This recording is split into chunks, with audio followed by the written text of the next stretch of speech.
चलिए तो फिर शुरू करते हैं। और शुरू करने के पहले एक्सपर्ट ट्रेडिंग इंडिया कोर्स हमने रिलीज कर दिया है, और जैसा कि हमने आप लोगों को पहले भी बताया है कि ये जो कोर्स है ये सिर्फ उनके लिए है जिनको यहाँ पे हमारे दिए हुए फ्री एनालिसिस से पहले प्रॉफिट्स हुए हैं, और जो हमारे एनालिसिस को फॉलो करते हैं और देख रहे हैं कि एनालिसिस सही रहते हैं और अच्छे रहते हैं।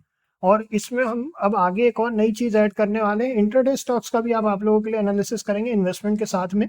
और एक्सपर्ट ट्रेडिंग इंडिया कोर्स में आपको सारी चीजें मिल जाएंगी, तो जिनका पहले यहाँ हमारे फ्री एनालिसिस से प्रॉफिट्स हुए हैं वही केवल इस कोर्स को लें, और नहीं हुए हैं तो फॉलो करें, चैनल को सब्सक्राइब करें और देखें कि हमारे एनालिसिस किस तरह से रहते हैं और कैसे कितने सही रहते हैं, और उसके बाद ही आप लोग कंसिडर कर सकते हैं। तो चलिए अपन एनालिसिस शुरू करते हैं। चलिए तो फिर शुरू करते हैं। तो फिर अभी अपन डिस्कस करने वाले हैं मित्तल लाइफस्टाइल लिमिटेड को। इनकी जो करंट प्राइस चल रही है वो चल रही है 2.15 रुपीज की, और बुक वैल्यू है 1.11 रुपीज की। पेट्रोस की स्कोर है 4 का। काफी इंटरेस्टिंग कंपनी है, काफी समय से हम इस चैनल पे एनालिसिस कर रहे हैं और काफी टाइम बाद हमें ऐसा लगा कि ये कंपनी के बारे में डिस्कस करना अच्छा रहेगा, इंटरेस्टिंग रहेगा। तो ये जो कंपनी है वो 2005 में इनकॉर्पोरेट हुई थी, काफी पहले की कंपनी है ये। और ये जो कंपनी है ये बेसिकली बॉटम वेट फैब्रिक्स और डेनिम्स की सप्लायर है ये बेसिकली।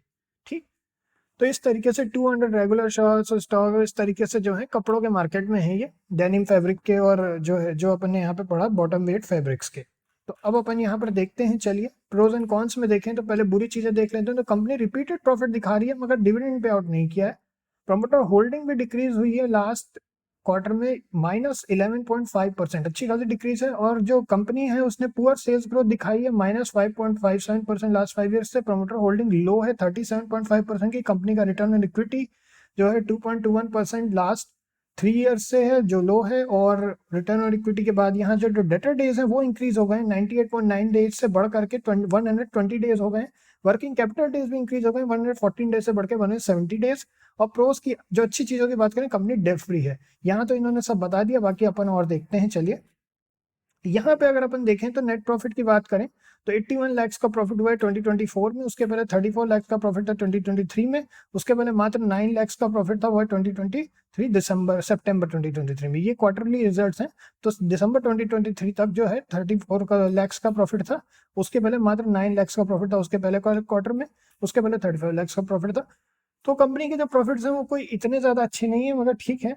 चलिए देखते हैं और ओवरऑल जो है यहाँ पे और देखते हैं। चलिए अब ईयरली बेसिस पर देखते हैं। अपन ईयरली बेसिस पर देखें तो 2.61 करोड़ का प्रॉफिट है। उसके पहले 53 लाख का प्रॉफिट था। उसके पहले मात्र 18 लाख का प्रॉफिट था पूरे ईयर में। तो ठीक है, चलिए। और डिविडेंड पे आउट की बात करें तो कुछ भी डिविडेंड पे आउट नहीं है।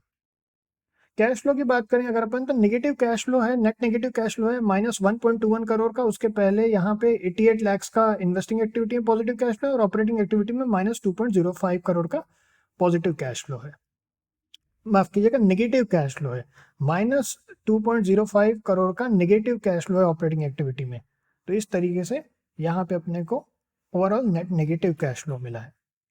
अब यहाँ पे शेयर होल्डिंग पैटर्न की बात करते हैं। शेयर होल्डिंग पैटर्न की अगर अपन बात करें तो 37.49% का प्रमोटर होल्डिंग है और 62.51% की पब्लिक होल्डिंग है। बहुत ही कम प्रमोटर होल्डिंग है, जिसका अपन ने अभी अभी जिक्र पढ़ा भी था। तो ये कुछ ठीक साइन नहीं है, बट काफी इंटरेस्टिंग कंपनी है जैसा हमने आप लोगों को बताया। तो चलिए अब अपन एक काम करते हैं, ऐसी कंपनियों के लिए थोड़ा और बड़ा टाइम फ्रेम देना ज्यादा अच्छा रहेगा डेली टाइम फ्रेम की बजाय। देखते हैं कंपनी का फॉल कहाँ से आया है। तो जैसा कि आप यहाँ देख सकते हैं, कंपनी का जो फॉल है वो यहां से शुरू हुआ था। ऑलमोस्ट आपका 12 रुपए के आसपास जो हाई लगाया था वो था 13.20 रुपीज का। तो 13.20 रुपीज से अच्छा खासा फॉल आया है, और उसके बाद से इस स्टॉक ने 2020 के बाद से, बल्कि तो पिछले 4 साल से ही इसी रेंज में है। पिछले 4 साल से इसी रेंज में है। तो जैसा कि आप लोगों को हमारा सिस्टम पता है ही कि हम ऐसी चीज़ों से काफ़ी दूर रहते हैं, बहुत ज़्यादा हम ऐसी चीज़ों को ट्रस्ट करते नहीं हैं।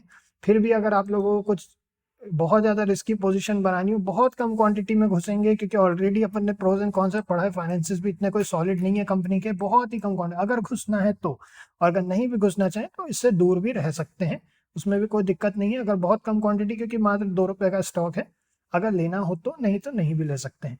2.25 के बाद हम कुछ भी व्यू बनाएंगे, 2.25 के पहले हम कोई भी व्यू नहीं बनाएंगे। और अगर क्वांटिटी भी लेंगे तो बहुत थोड़ी सी, या फिर एक और बहुत अच्छा मेथड जो हम अक्सर यूज़ करते हैं वो ये है कि फाइनेंसेस अगले बार के आने देते हैं और देखते हैं क्या होता है। अगर उसके पहले 2.25 क्रैक हो जाता है तो ज़रूर हम एंटर कर लेंगे, अगर नहीं क्रैक करता है तो हम फाइनेंसेस को देखेंगे, अगर वो थोड़े बेटर होना और शुरू होते हैं तो ठीक है, नहीं होते हैं तो हम उसको ऐसे का ऐसे ही छोड़ देंगे। प्रमोटर बाइंग का ज़रूर हम वेट करेंगे क्योंकि प्रमोटर ने अपने जो है स्टॉक डंप किए हैं तो वो ठीक साइन नहीं है। तो इसमें बस इतना ही है, नेक्स्ट में मिलते हैं फिर आप लोगों से। ओके।